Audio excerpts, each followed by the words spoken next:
What if the U.S. won the Vietnam War? The Vietnam War deeply scarred the United States. From the idea that the United States could lose a war to Vietnamese guerrillas after having beaten the Nazis and Imperial Britain was shocking to many Americans, and also many Americans lost trust with the system after seeing the atrocities and things that had been committed by American troops abroad.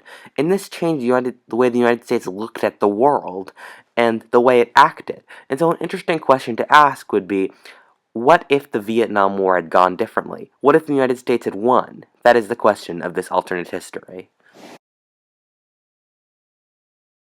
There were two main reasons the U.S. lost the Vietnam War. The first was that the Vietnamese were fighting a guerrilla campaign, and thus there was no centralized area for the U.S. to seize to defeat the North Vietnamese army, and thus whenever the U.S. got close to it, the North Vietnamese army could simply slink back into the jungle and regroup there and get more strength. And the second main reason was that the North Vietnamese had a protected homeland. After fighting the Korean War, in which, after the U.S. conquered North Korea, the Chinese invaded, thus greatly prolonging the conflict, the U.S. didn't really want to attack an area right next to China because they were worried the Chinese would attack them after invading North Vietnam, and thus the North Vietnamese could rebuild and gain new troops in their homeland without the U.S. attacking. Generally, the way one has to deal with guerrilla tactics is that one has to make it so the local population can't support the guerrillas, and this ranges from the really horrible to the slightly less horrible, with one side of the spectrum being just burning and destroying the local population so they don't have an economic base to feed the guerrillas, and with the slightly less horrible being rationing the local villages so they have enough to feed themselves, but not enough to feed the guerrillas.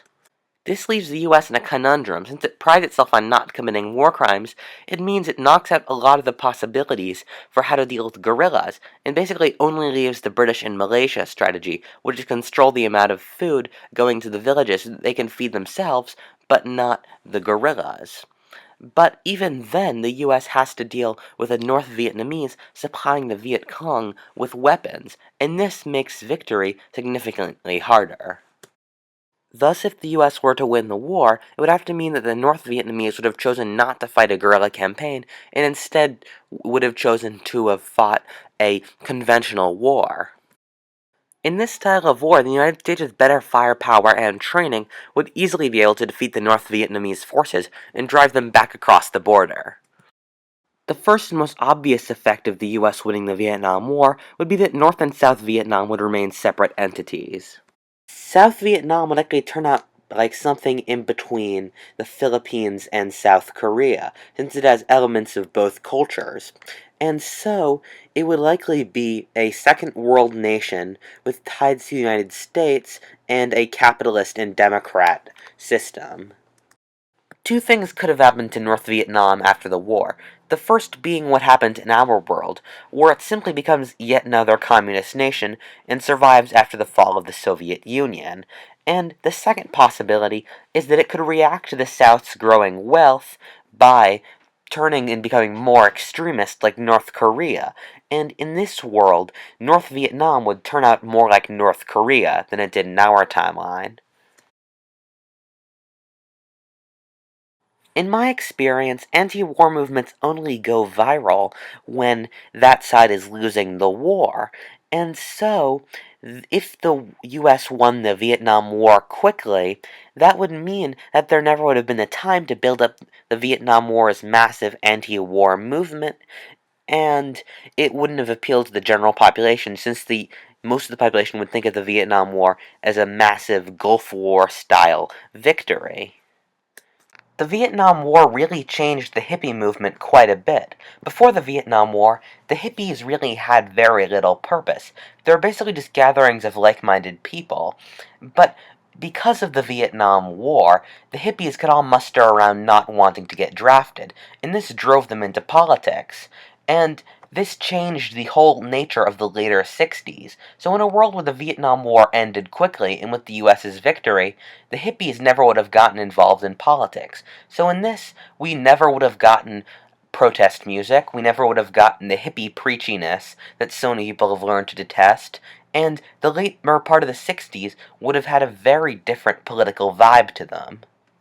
Hippies still would have existed in this world, but they would have faded because they never would have really had a purpose to exist, and they would have never gotten the full political remembrance they did in our timeline, and would have been more like the beatniks or the flappers. Another major shift that happened in the United States culturally because of the Vietnam War was the American people trust the government a lot less. The Vietnam War was the first fully televised war, and so it was the first war where the population could see the horrors of the battlefront straight in their rooms, and the American people didn't really like this. They thought the government should try to make the conflict less bloody, and with news coming in from atrocities caused by American troops, that meant that the Americans started to trust the government less and less, and started to feel that the government wasn't very competent and wasn't running the war well. Today, only 20% of the US's population trusts the government, and in this timeline, it would likely be much higher numbers, even with the Watergate and NSA scandals. The other big change in the United States was not in the cultural sphere, but in the foreign policy. Because the Vietnam War was so scarring to the US, it meant that the US changed its foreign policy to be much more cautious, to prevent another Vietnam from happening. But if the Vietnam War had been won, the opposite would be true. It would teach the US that it could be involved in any third world nation against the communists with U.S. troops, and it would lead to a U.S. victory and the expansion of capitalism. And so the U.S. would be more likely in this world to use troops against communist nations because it had already worked in Korea and Vietnam. I'm going to assume very few of you have heard of the Ogaden War, so I'm going to briefly explain it here. In the 70s, Somalia was a Soviet-backed state, while Ethiopia was a Western-backed state. But in 1977, Ethiopia had a communist coup. Meanwhile, the Ogaden part of Ethiopia, which is ethnically Somali, rebelled against the central government in Ethiopia. And Somalia, to help their ethnic cousins in Ethiopia, invaded Ethiopia. But the Soviet Union was not cool with this, so it took supplies away from Somalia and gave it to Ethiopia. Meanwhile, the West started giving supplies to Somalia to help defeat communist Ethiopia. But in the end, the Ethiopians defeated the Somalis with communist support. In this world, the United States would help the Somalis against Ethiopia because they'd worried the communists would take control over the entire Horn of Africa, thus controlling all traffic going through the Suez Canal. And so, the United States would militarily help Somalia against Ethiopia with ground troops like it did in Vietnam and Korea, since it worked in both situations prior. If the Italian invasion of Ethiopia in 1938 is any guide, the US would win the war very quickly, since the Italians were able to defeat the Ethiopians, and the Italians were frankly the worst army in World War II. Thus, Ethiopia would be conquered by the Western powers.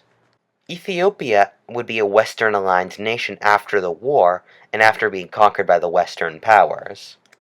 In this timeline, Somalia never would have collapsed into the total chaos that it did in our timeline because of the investment going into it by the US to fight off the Ethiopians and the money that the US troops would be spending there and the supplies going through Somalia. After Korea, Vietnam, and Ethiopia, most communist nations would realize the insanity of invading a non-communist nation for fear of the United States retaliating militarily. And so, we likely not see much of that in the 70s and 80s in this timeline. We'd also see an expansion of U.S. allies, as countries would begin to think that having the U.S. as an ally would be a great idea, since the U.S. would protect you from all your other neighboring states who might want to hurt you. This would terrify the Soviet Union, which would be afraid that the United States was getting too powerful and communism's importance was shrinking, and thus the Soviet Union would try very hard to maintain all of its allyships and would act much more brashly and militarily if one of its allies was threatened.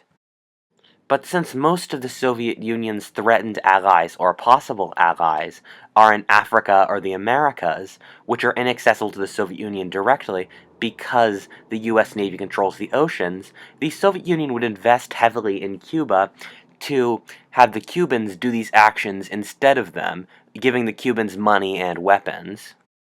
Whether or not after the collapse of the Soviet Union, since they'd be investing much more in Cuba, Cuba would collapse as a communist nation, is up to you. Thank you for watching. If you enjoyed this timeline, please comment or subscribe. What if I'll tist? Thank you for watching.